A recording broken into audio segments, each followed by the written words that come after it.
Cindy here from Southern Delight. And today what I'm working on is a St. Patrick's Day wreath. I skipped over this, I think, last year, but this year I thought, oh, St. Patrick's Day is so important, especially if you know the meaning behind it and why we celebrate it. The first step that I did on this project was I took this cute little Scottie that I picked up from the Dollar Tree, gave it, I brushed it with some gloss paint that I had just picked up from Walmart. Once it dried, I found these little bitty stickers in the Dollar Tree as well. There was a whole package of them, and I just took that one, and this one happened to come off of this pair of glasses. I just clipped it off and put it on there, and took one of the little diamond jewels and then hot glued it on there to make my little St. Patrick's Day Scottie. I also had some glasses that had these cute little shamrocks on them, so I clipped off the shamrocks, and they had these cute little hats on them as well. I clipped them off, and then I took the ones I clipped off and I attached them to some wooden sticks that I had that were 12 inches long, and then I cut them down to probably about 4 or 5 inches. You're going to want to start with your basic grapevine wreath, and then with the ferns that I picked up, I happened to pick mine up from the Dollar Tree. I think it's in their spring selection. So we're going to go grab those. I take your ferns and then clip them to where they're all separated. Okay, I've attached one section going down, one section going up, and then I'm going to go back, and you're going to want to wire this in. And when you do go to wire it in, some of these that want to poke out and go every which way, you can come back and then just take the floral wire and then just tie them in. Center is where you want to attach them. Right here I'm going to attach the Scottie, and then we're going to take back over here on the left side, I'm going to add the little picks in that I made.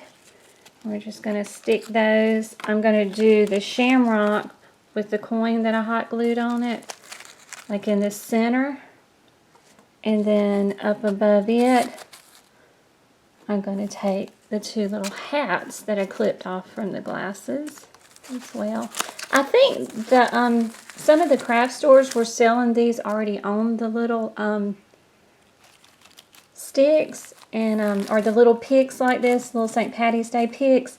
If you're fortunate enough to get those at one of your local craft stores, that works wonderfully as well. But like I said, I live in a very small town, so it's so hard to get supplies, and a lot of times I have to just be creative and make my own. So when I saw those glasses, I decided to clip them off, and they make great little picks for flower arrangements or wreaths and so forth. And there underneath the sunflower. And I'm going to drop in how I made this bow and constructed it at the end of this video so that you'll have it. But there you go. There is your St. Patrick's Day wreath. And it's very easy to make. Like I said, I think the hardest part of this project is the bow making. But I used 4 different ribbons for this one. And stay tuned. And of course, I'm at one of my favorite places to be, and that's the Dollar Tree. And they did have a lot of things out for St. Patty's Day. And I picked up a lot of these cool little items.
done here is I've taken the ribbon and I've got like 4 inches on, actually I have 8 inches going across in this loop.